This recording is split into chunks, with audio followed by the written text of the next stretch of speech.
Hey there, Southern Eats family. Welcome back to the channel where we celebrate the heart and soul of down-home cooking. I'll be your guide today as we dive into something that's more than just a meal.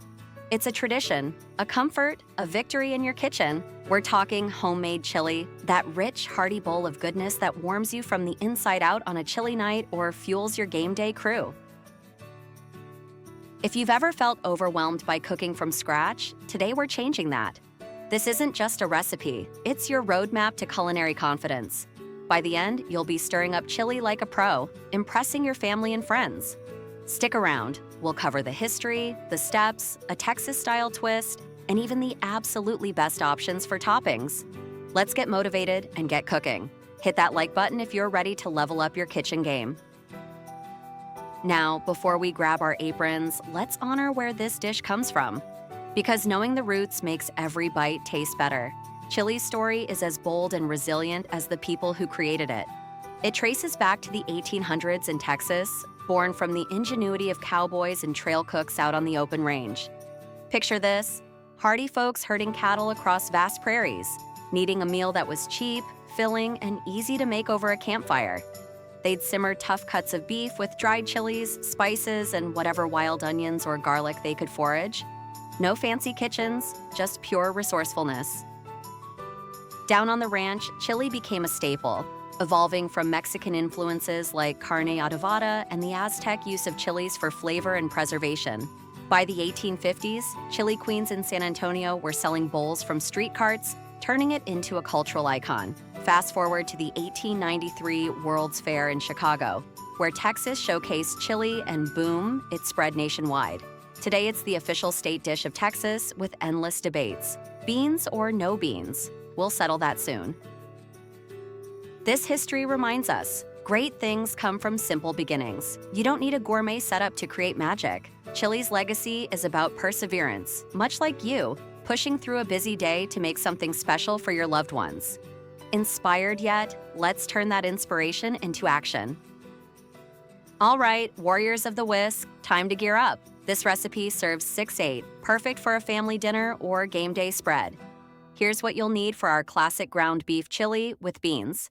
2 pounds ground beef, 80-20 for that juicy flavor, 1 large onion, diced 4 cloves garlic, minced 2 bell peppers, green or red, chopped 2 cans, 15 Oz each, kidney beans, drained and rinsed 1 can, 28 Oz, crushed tomatoes, 2 cups beef broth, 3 tablespoons chili powder, 1 tablespoon cumin, 1 teaspoon paprika, 1 teaspoon oregano, salt and pepper to taste.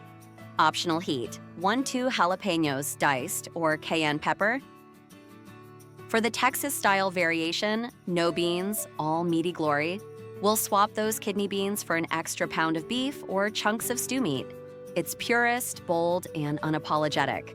Prep tip: chop everything ahead. Mise en place, that's French for get your act together, and you'll cook like a champ. Remember, you're not just chopping veggies, you're building flavor foundations. You've got this. Step 1. Heat a large pot or Dutch oven over medium-high. Add your ground beef and break it up with a wooden spoon. Cook until browned, about 5-7 minutes. Drain excess fat if needed, but keep some for flavor. This is where the magic starts. That sear locks in the heartiness. Step 2. Toss in your diced onion, garlic, and bell peppers. Sauté for 4-5 minutes until softened and fragrant. Inhale that aroma. It's the scent of success. If you're adding jalapenos for kick, now's the time. Step 3. Spice it up. Sprinkle in chili powder, cumin, paprika, oregano, salt, and pepper. Stir for 1 or 2 minutes to toast those spices. This awakens their full potential, turning good chili into legendary chili. Step 4. Pour in the crushed tomatoes, beef broth, and kidney beans. Skip beans for Texas style. Bring to a boil, then reduce to a simmer. Cover and let it bubble gently for 45 minutes to an hour. Stir occasionally, tasting as you go. Adjust spices if needed. The longer it simmers, the deeper the flavors meld. Pro tip: make it a day ahead. Chili tastes even better reheated. For that Texas-style no-bean version, amp up the beef to 3 pounds. Maybe add some diced tomatoes with green chilies for extra zing. It's thicker, meatier, pure cowboy fuel. Down on the ranch, they'd approve, no doubt. Throughout this process, stay present. Cooking isn't a chore, it's therapy. As it simmers, think about the warmth it'll bring to your table. You're creating memories here. Empower yourself with every stir. Now, let's customize. Our main recipe is versatile. Add corn for sweetness or chocolate for depth if you're feeling adventurous. But that Texas style, it's all about authenticity. No beans, just bold beef and spices. Perfect if you're hosting purists. This chili shines on a cold night at home with the family. Curl up, share stories, let it chase away the chill. Or elevate your game day spread. Serve in bowls or over hot dogs, Fritos, or baked potatoes. It's crowd-pleasing fuel that keeps everyone cheering. Toppings time. What's your go-to? I love a generous sprinkle of shredded cheese that melts right in, a dollop of sour cream for creaminess, sliced jalapenos for heat, diced onions for crunch, and crackers or tortilla chips on the side for scooping.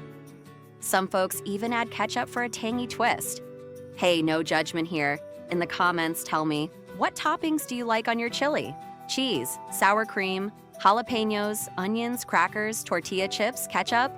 Let's build the ultimate topping list together. You did it. You've mastered homemade chili. Whether it's the bean-packed classic or Texas style, you've got a dish that's nourishing, uniting, and downright delicious. Remember, cooking like this builds more than meals. It builds confidence. If this fired you up, smash that like button, subscribe to Southern Eats, Always Southern Eats for more Southern soul food motivation, and hit the bell for notifications. Share your chili pics in the comments. What toppings are you trying? Tag us. Thanks for joining. Keep cooking with heart. See you next time.